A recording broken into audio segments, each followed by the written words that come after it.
desenvolvimentista versus 20 liberais. Será que a galera vai conseguir rebater o nosso querido Elias Jabbour? Vamos descobrir. Olá pessoal, eu sou Elias Jabbour, eu sou geógrafo com mestrado e doutorado em Geografia Humana pela USP, eu sou professor de Teoria Política do Planejamento Econômico da Faculdade de Ciências Econômicas da Universidade do Estado do Rio de Janeiro e também dos programas de pós-graduação em Ciências Econômicas e Relações Internacionais. Eu fui... Currículo pequeno, né, do nosso amigo aí. Jabbour, Elias, um currículo bastante humilde por enquanto. Consultor sênior do novo Banco de Desenvolvimento, Banco dos BRICS, ao lado da presidenta Dilma Rousseff. Eu já tenho escrito 7 livros, todos eles sobre a temática da China e principalmente sobre a teoria do socialismo, sendo que o meu último livro é esse aqui, Poder e Socialismo, Governança, Classes, Ciência e Projetamento da China, disponível no site da Boitempo e na Amazon. E também estou presidente do Instituto Municipal de Urbanismo Pereira Passos e pré-candidato a deputado federal pelo PCdoB do Rio de Janeiro. Boa! Estou na zona de fogo. Isso aí, precisamos ocupar, hein? Precisamos ocupar espaço. Não pode deixar para a extrema-direita, não. A gente precisa também ter o nosso lugar nos meios de poder. Contra 20 liberais.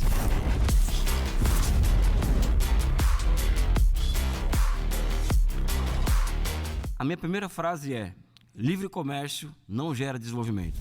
Qual o contexto?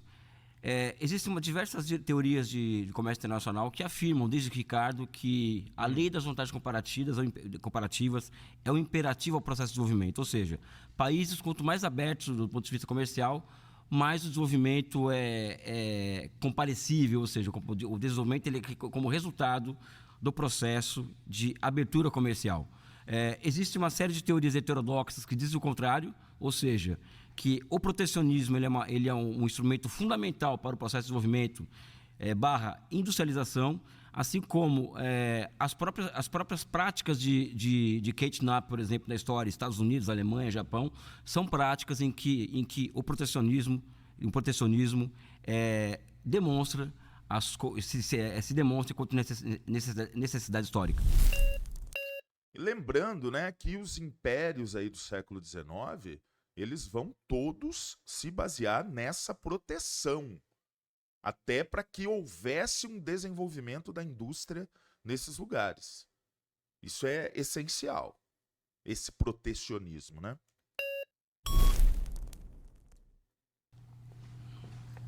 Vamos lá. Olá, Elias. Ô, rapaz, tudo bem? Boa! De antemão, agradeço a oportunidade. Eu sou Hélio Seco. Que bom que a gente está num contexto de país que a gente pode fazer oposição política Graças de a forma Deus. democrática, expor opiniões diferentes para convencer o público. Nós não estamos aqui para nos convencer, mas sim mostrar para as pessoas que estão dispostas a formar opinião ou mudar de opinião pontos de vista diferentes. Eu começo refutando a sua frase, dizendo que, segundo o Índice de Liberdade Econômica, os países que estão em primeiro lugar nesse ranking, que preza por qualidade de vida através da liberdade econômica, que é segurança jurídica para fazer negócios, que é menos imposto, que é respeito à propriedade privada, eles acabam tendo índice de desenvolvimento humano maior, ou seja, maior qualidade de vida. Eu acho que isso é um reflexo de... E como que isso se construiu? Vamos falar como isso se construiu ou simplesmente vamos achar que é um fruto caído da árvore dos acontecimentos? De desenvolvimento. Países como países europeus, países como Austrália, Nova Zelândia. Só uma pergunta, não foi isso que eu coloquei. Eu não fiz relação com liberdade econômica, com propriedade privada, com desenvolvimento. É qualidade de vida também. Não, eu falei o seguinte: livre comércio não gera desenvolvimento econômico. Gera, porque o índice de liberdade econômica está refletindo o livre comércio. E desenvolvimento é qualidade de vida. Qualidade de vida é medida... Só um momento. Mas, cara, desenvolvimento social é uma coisa, desenvolvimento econômico é outra. Ou eu que tô batendo o pino já? Qualidade de vida é medida por IDH, que é saúde, acesso à saúde, acesso à educação e renda. Isso é qualidade de vida. Me fala um país com 50 milhões de habitantes, um país com acima de 50 milhões de habitantes, industrializado e que pratica o livre comércio. Eu sabia que você ia trazer para o contexto de países maiores. Sim. Talvez índice de liberdade econômica não represente felicidade para você, mas IDH para mim é reflexo de felicidade. Por quê? Porque as pessoas têm maior qualidade de vida. Então, se você é infeliz num país que tem essas condições, eu respeito. Não é o meu caso. Se você quiser contextualizar... Mas IDH também ele é diferente em vários lugares, né? Por exemplo, o IDH de São Paulo, ele não é igual ao IDH do Piauí, que não é igual ao IDH do Amazonas, que não é igual ao IDH do Rio Grande do Sul. Mas e aí a questão do desenvolvimento econômico? A gente está falando de um país só. Para um país maior, por exemplo, paralelo com a China, ok, mas a gente tem exemplos de países menores, como Chile, Austrália e Nova Zelândia, que deram certo fazendo assim, aumentar a qualidade de vida. E se a gente fizer um recorte de um experimento socioeconômico brasileiro, a gente pode fazer um paralelo com o estado do Espírito Santo, que é uma população comparável ao desses países. Um estado que estava arruinado financeiramente, pode melhorar muito mais, não é exemplo de primeiro mundo, mas para o contexto brasileiro, é um país que se recuperou, melhorou a qualidade de vida da população, vem gerando emprego e renda à torta e à direita, sendo campeão de geração de empregos no Brasil. Austrália, Chile e Nova Zelândia são países que estão na beira da divisão internacional do trabalho, ou seja, são países que não são países industrializados, são países com pequena população e que, portanto, a exportação de cobre, ou a exportação de minério de ferro, no caso da Austrália, ou exportação de leite, por conta, no caso da Nova Zelândia, gera renda suficiente para manter aquelas populações com alguma qualidade de vida. Quando eu falo de desenvolvimento econômico, eu estou falando em complexidade econômica, ou seja, países de alto nível tecnológico, países que alcançaram a fronteira do conhecimento em várias áreas, como Estados Unidos, como Japão, como Alemanha, como França, como Inglaterra. Ou seja, não é qualidade de vida, né? Como China, como Coreia do Sul. E mesmo como Singapura, que é uma cidade-estado, ou seja, estou falando desses países.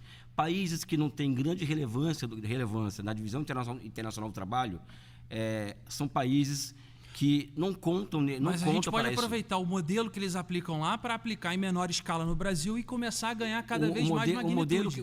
Como que vai aplicar em menor escala no Brasil se o Brasil é uma escala muito maior?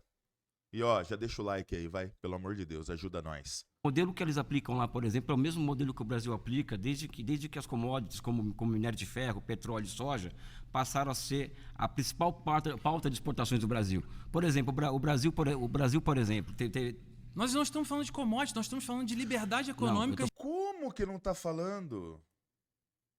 Gerando desenvolvimento. Eu estou falando de comércio internacional. Você está falando de outra coisa. Desenvolvimento é, sim, também qualidade de vida. Você está falando de uma outra coisa. Qual é o milagre do desenvolvimento econômico pela liberdade econômica? Eu vou explicar esse milagre. Por que o padeiro acorda todo dia, 3, 4 horas da manhã, para fazer... Porque ele precisa fazer pão, cara.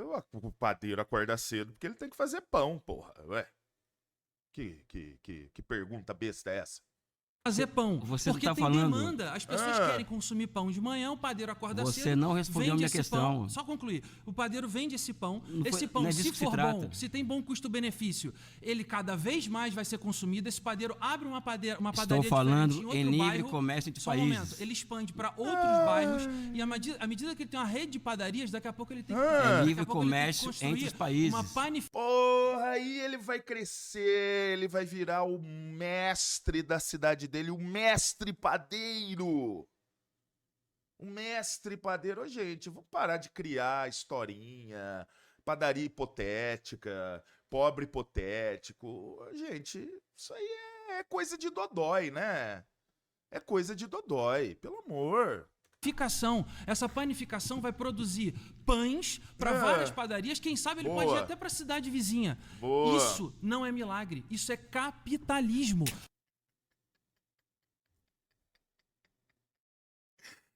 Isso não é Jesus multiplicando o pão, é o capitalismo multiplicando os pães.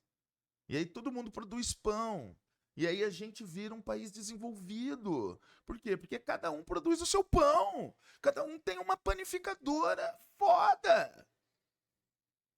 Sabe por quê? Porque ao longo de todo esse processo do milagroso multiplicação de pães, ele também multiplicou emprego e renda. Estou falando Olha em comércio que de maravilha. países. Um cara começou como padeiro, ele virou gestor de padaria, ele virou dono de uma rede de padaria, ele virou dono de uma panificadora. Eu estou falando de comércio entre países. Pessoas foram beneficiadas. Como isso não é liberdade econômica? Eu estou falando de comércio internacional. Ele precisa de liberdade econômica para o padeiro virar panificadora. Se tiver mais panificadoras, temos mais empregos. Você está falando de outro assunto. Temos mais pessoas acessando renda. Tudo bem. Tem que ter panificadora, gente. Tem que ter panificadora, porra. É impossível você ser contra Você isso. está falando de Cara, outro assunto. O capitalismo é uma beleza que é justamente... E não coloca palavra na minha boca. Você está colocando palavra na minha boca. Ah, sim, tá bom. Vai, pode ir. Você está colocando palavra na minha boca. Eu não sou contra a lei da oferta e demanda, eu não sou contra padaria, Mas sem liberdade econômica não tem como ele virar padeiro, mas eu não sou panificador. contra, eu não sou contra a liberdade econômica.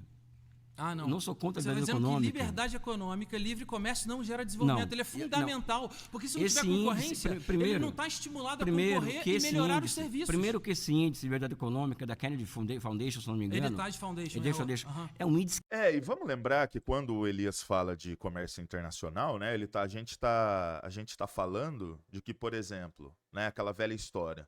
No Japão, você pega empréstimo a 2% ao ano. No Brasil, a taxa Selic está em quanto? Está em 15%.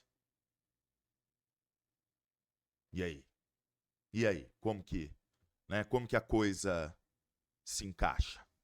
Que não é FMI, nem o Banco Mundial leva a sério, ou seja, nenhuma grande. Sim, ele leva nenhuma em grande. consideração, sim. Nenhuma grande. Se duvidem de mim, entre no Google e escreve Index Heritage Foundation. Nenhuma dessas fundações internacionais levam a sério esse índice. O que eu estou falando aqui... Entre no Google e confrontem a afirmação dele. Eu estou falando aqui de comércio internacional. Eu não estou falando do padeiro e vai comprar o pão. Eu estou falando de maçã, você está falando de banana. Você está falando de commodity. Mas a commodity, assim como o pão, precisa de livre concorrência para ter justamente a competição que induz as pessoas a quererem... Como que existe livre concorrência em commodity? Sendo que só alguns países que conseguem produzir. Commodity não... Que livre comércio que é esse? Ser melhores, vender produtos com melhor qualidade, com melhor custo-benefício. Eu estou falando o consumidor de quer maçã. gastar menos e consumir mais. Estou falando de maçã, estou falando de banana. Não adianta você fazer essa falsa correlação. Pausa. Falsa correlação. Não. Foi votar. Meu Deus do céu. Oi? Tempo esgotado? Ah, obrigado. O primeiro é sparring, né? Porque, caralho, triste isso, hein? Abraço, cara. Só pra aquecer. Boa. Vamos lá. E aí, rapaz, tudo bem? Tudo bem? Prazer. Me chamo Daniel Pereira, sou economista, E aí, Xará? sou político e pós-graduando em ciência de dados. Boa. Elias, basicamente você está falando que o livre comércio não gera desenvolvimento. Sim. Entre países. Entre países. Beleza, mas o meu ponto você não tem nenhuma economia que superou a armadilha da renda média, sendo uma economia fechada e não levando a uma pauta cada vez mais da sua produção. O que é a armadilha da renda exportação. média? A armadilha da renda média basicamente você tem um nível de renda per capita até 14 mil dólares, que países que, basicamente, de capitalismo atrasado, saíram da armadilha da pobreza, mas não conseguiram dar o salto para países ricos. Sim. Exemplo, Coreia do Sul e os tigres asiáticos são exemplos de países que superaram a armadilha da renda média. Certo. E o Brasil é um exemplo de um país que não superou a armadilha da renda média. No entanto, aí a gente já vai chegar basicamente aí. A gente basicamente, a galera, como amigos seus, como Paulo Gala, que respeito totalmente, basicamente usam índices de complexidade econômica de Harvard para isso. No entanto, quando a gente pega o índice de complexidade econômica e faz uma regressão múltipla dos casos, usando o PIB per capita, que é o que define a superação da armadilha da renda média, que a gente tem na teoria econômica desde os anos 50, que o produto de uma economia é função de estoque de capital por trabalhador e por trabalhador. Quando a gente faz o controle numa regressão de estoque por trabalhador, capital fixo, capital humano e complexidade econômica, a gente tem um p-valor de 0,7 feito pelo Alex da Mata. Ponto. Então, basicamente, o que eu tenho é a complexidade econômica, quando indo para os dados, por ter um p-valor, ela não consegue explicar o aumento per capita da economia. Qual é o seu nome? Daniel. Vamos lembrar que os tigres asiáticos viraram o que viraram porque serviam como propaganda do modelo capitalista ali na Ásia. Ou seja, grana internacional investida fortemente para que esses países dessem certo, né? Uma coisinha só. Novamente, o mesmo problema do nosso amigo anterior. Você não está respondendo a questão. Tá? Você não está respondendo a questão. armadilha da renda média, tá? Por que Coreia do Sul, se você quiser falar de armadilha da renda média, vamos falar de armadilha da renda média. Se quiser falar de livre comércio, a gente vai falar de livre comércio. Mas a superação da armadilha da renda média foi pelo aumento de... Não. Sim? Não, o trabalho do Wallace Moreira, também seu amigo da Unicamp, bota o liberalismo como um dos caminhos para isso. A armadilha da renda média, ela, na minha opinião, ela não existe. O que existe é a armadilha da financiarização. Tá, não, mas assim... A Coreia do Sul... Elias, uma coisa você ter a sua opinião, você tem direito às suas próprias opiniões e não aos seus próprios fatos. Tá. A armadilha da renda média é muito bem conceituada e estudada no mundo todo. Você é um acadêmico e eu acho que você leva em conta a ciência. Se você deixar eu terminar de falar, eu vou explicar o que eu estou falando. Claro. Uma característica que é geral dos países que caíram na armadilha da renda média é que todos entraram na armadilha da financiarização.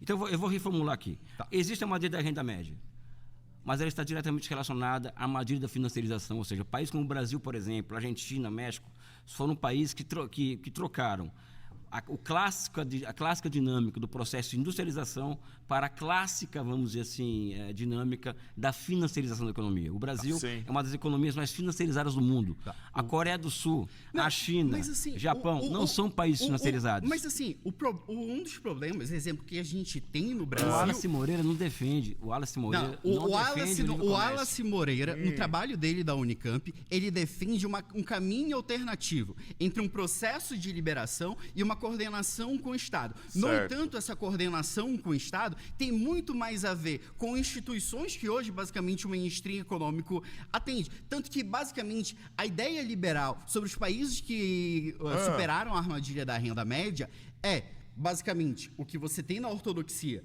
que é o capital por trabalhador, juntamente com o capital humano, e a capacidade de boas instituições conduzirem de forma eficiente essas duas variáveis. Sim. Ponto. E aí, o trabalho do Wallace Moreira, que é basicamente sobre a Coreia do Sul, ele utiliza o quê? Tanto o Kim quanto o Lin, que advogam por liberdade, por uma liberdade de comércio. O que são boas instituições? Por exemplo, boas instituições são instituições que não são coletórias. A Coreia do Sul. Exemplo, Pausa. Coreia do Sul.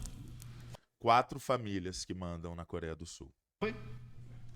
Muito obrigado, gente. Fique com Deus.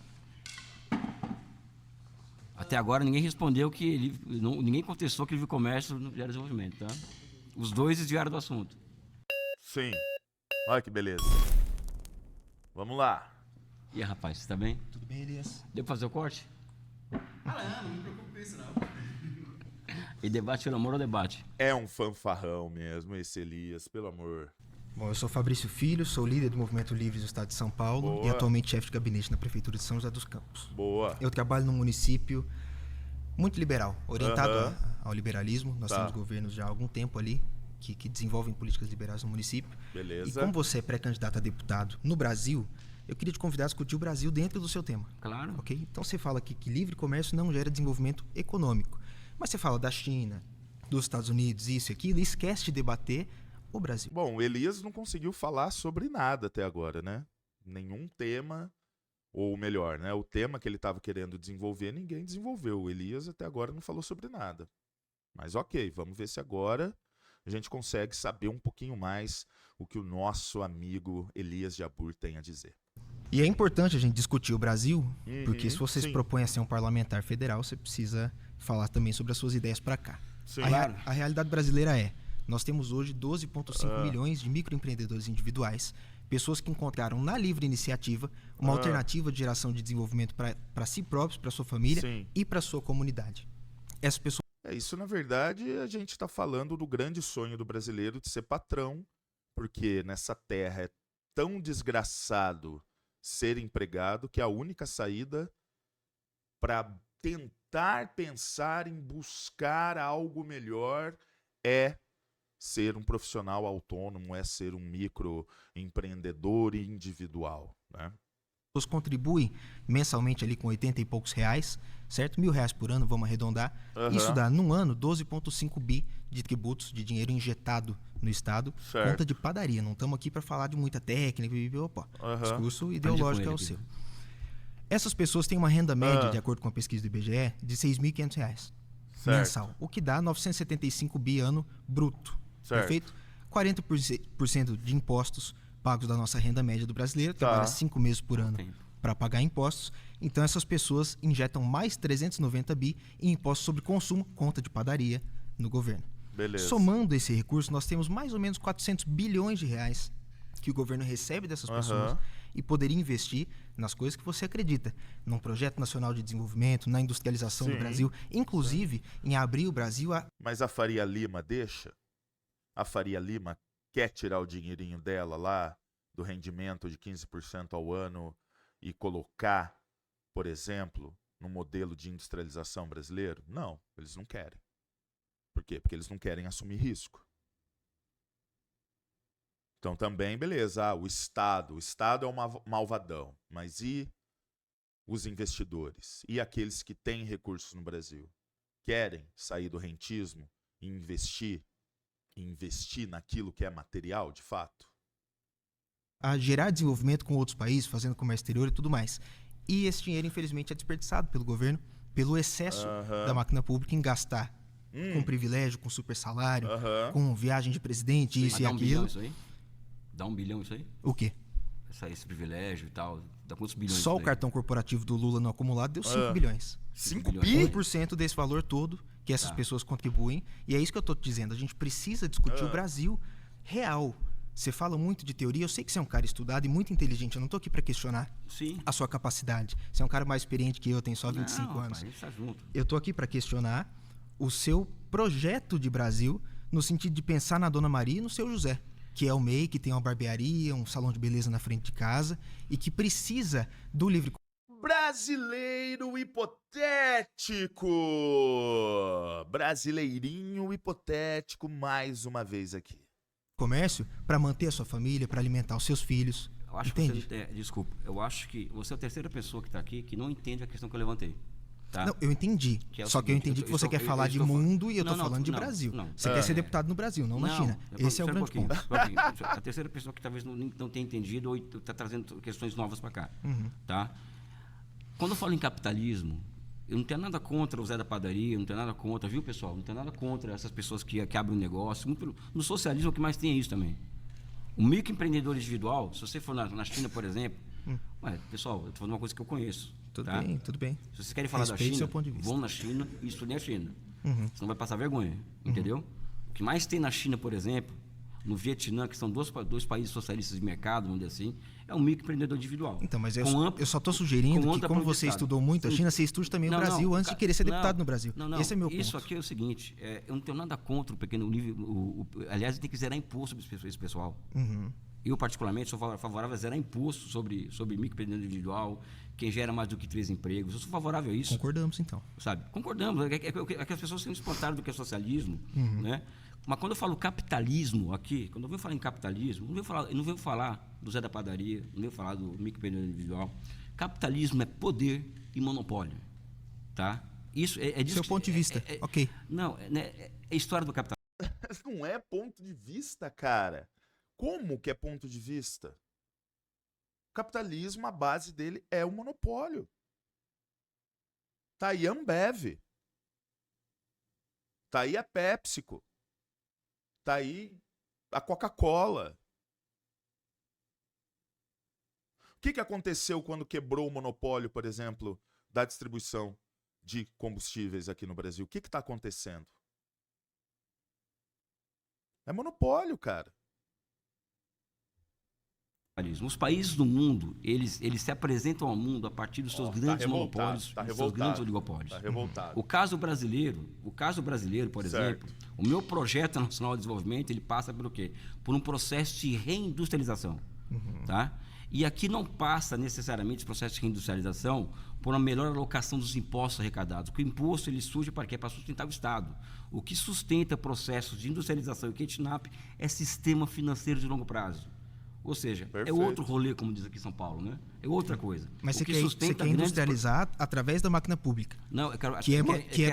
da iniciativa pública, de um grande projeto nacional. Isso é mantido com dinheiro do tributo. A partir da mais ampla utilização do princípio da demanda efetiva, né? A partir do gasto público via bancos públicos. Para quê? Para que abra-se condições. Sabe para quê, pessoal?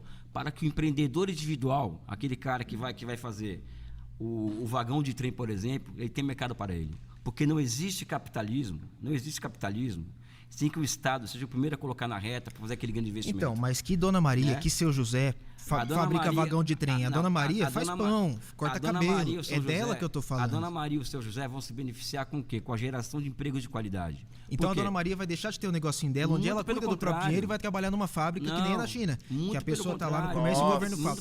Chega um fiscal do Partido Comunista Chinês e fala assim, amigo, a sua empresa tá produzindo joguinho, não tá produzindo semicondutores. Então você vai trabalhar numa outra indústria. Desculpa, você tá falando coisa que você não conhece. Não, eu tô falando que você escreveu. Você escreveu. Aqui eu tô falando o seguinte. Essa Dona Maria da padaria, que o rapaz falou aqui, ela vai se beneficiar com o quê? Com o aumento da demanda. A geração de empregos de qualidade no Brasil vai gerar o quê? A necessidade de serviços tecnológicos, de um lado, e de serviços como este e outro. Né? Então, para quem está preocupado com microempreendedor individual, ele deve... É pensar assim, né? Pô, se a galera tiver mais dinheiro, a galera vai pagar mais no corte. A galera pode pagar mais no pão. A galera pode, ao invés de só comprar o pão, comprar um pão doce também. A gente esquece do pão doce, né? Ser o primeiro militante a favor de um projeto nacional de desenvolvimento baseado na reindustrialização do Brasil. Tá bom. Porque a demanda desse pessoal aqui que está preocupado, e eu também me preocupo, eu não sou contra o microempreendedor individual, muito pelo contrário, eu debato na esquerda sobre isso. Eu acho que é fundamental para qualquer sistema econômico que haja o pequeno e médio proprietário privado.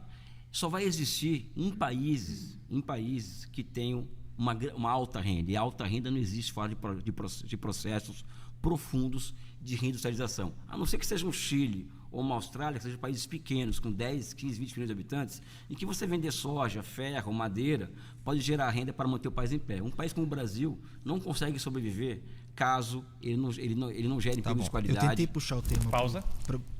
Eu já ia encerrar. Oi? Eu já ia dar tchau pra ele. Fechou. Você foi... Fechou? Obrigado. Muito bom. Meu Deus do céu, cara. Rapaz, deixa uma mulher sentar aí, mano. Certinho. Elias, tudo bem? Sou Rafael Tassinari, sou estudante de gestão pública na Uniaselv, na Unisquina, mas tá valendo do mesmo jeito, né? O que vale é a intenção. Boa. Então, você falou sobre livre comércio, não gera desenvolvimento, mas eu discordo disso. Eu gosto muito de puxar o exemplo da Índia, com licença Raj. Da Índia.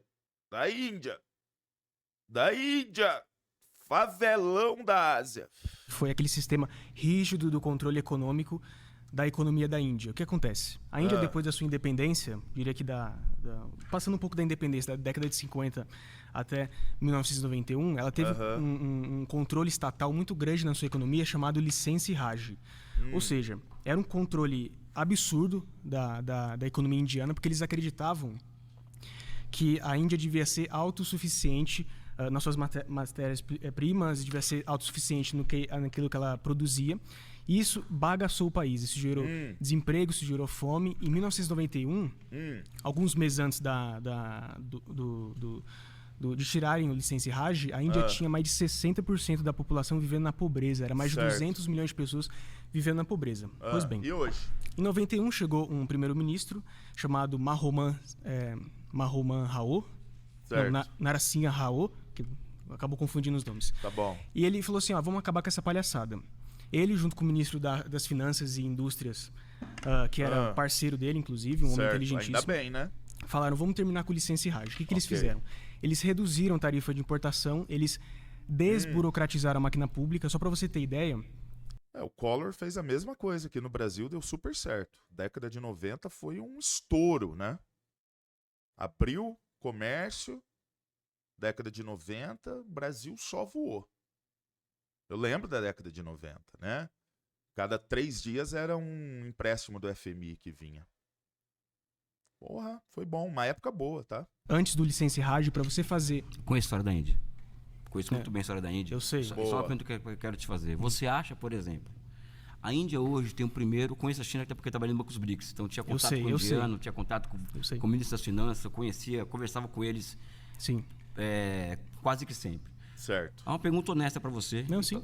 A Índia, ela tem hoje o primeiro ou o segundo maior complexo industrial da saúde do mundo. Boa. Você acha que a Índia alcançou essa condição sem proteger esse setor, por exemplo? Peraí. Não, eu estou dando uma... Não, sim, eu estou respondendo essa pergunta. Eu estou pegando o seguinte, capitalismo, que eu estou falando, é monopólio, tá? Esse monopólio surge sem proteção estatal? Esse monopólio, por exemplo, a Índia tem um setor de serviços tecnológicos, por exemplo, que é altamente competitivo. Esse setor, ele surge sem proteção estatal. A grande questão que eu acho que vocês estão corretos quando falam do Estado, entendeu? É que muitas vezes o subsídio é feito de forma errada, muitas vezes a proteção é exagerada. É isso. Só vou deixar eu concluir aqui rapidão e a gente já... É só esse ponto que eu queria colocar. Não, sim, interessante. 800 bi por ano de renúncia fiscal para quem não gera absolutamente nada no Brasil.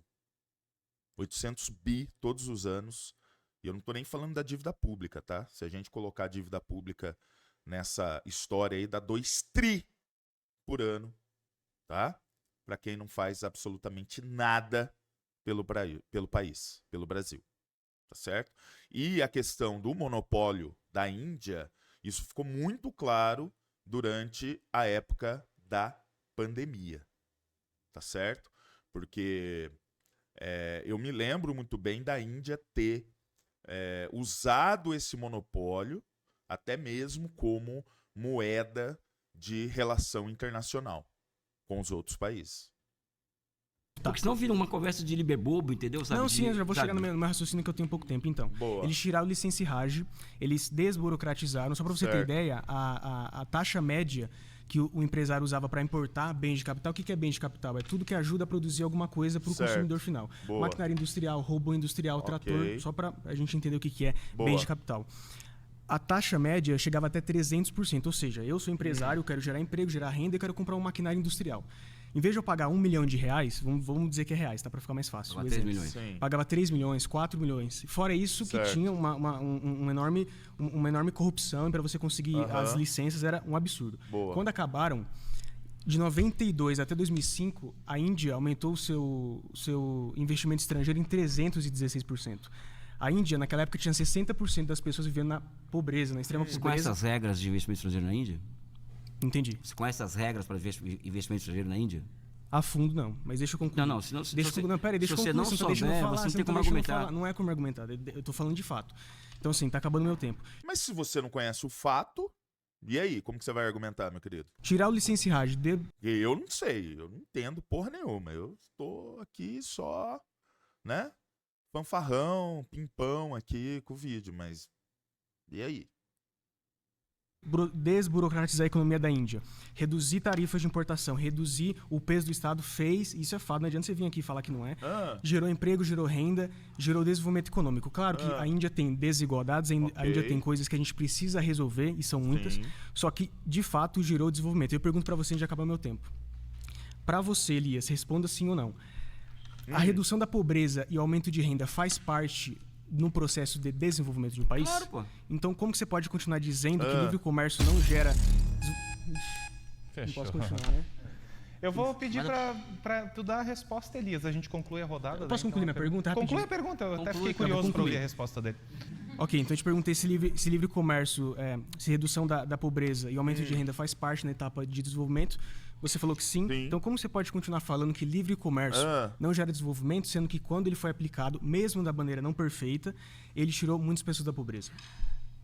Eu vou falar o caso da Índia aqui, de forma muito objetiva. Por favor, tá? por favor. Você acha que a taxa de câmbio da Índia ela é determinada pelo mercado? A taxa de câmbio da Índia? Ou seja, não. De certa forma, sim. Não. Você acha, por exemplo, que o investimento estrangeiro direto na Índia entra sem regras? Não, ele é limitado. Limitado. Cerca de 49%, 50%. Você acha, por exemplo, você sabe qual que é a porcentagem fazendo uma comparação do Brasil? Boa. Da porcentagem do investimento público Boa. em relação ao total investido no país? Você sabe? Todos os setores, você fala? É todos. Não sabe. Então tá.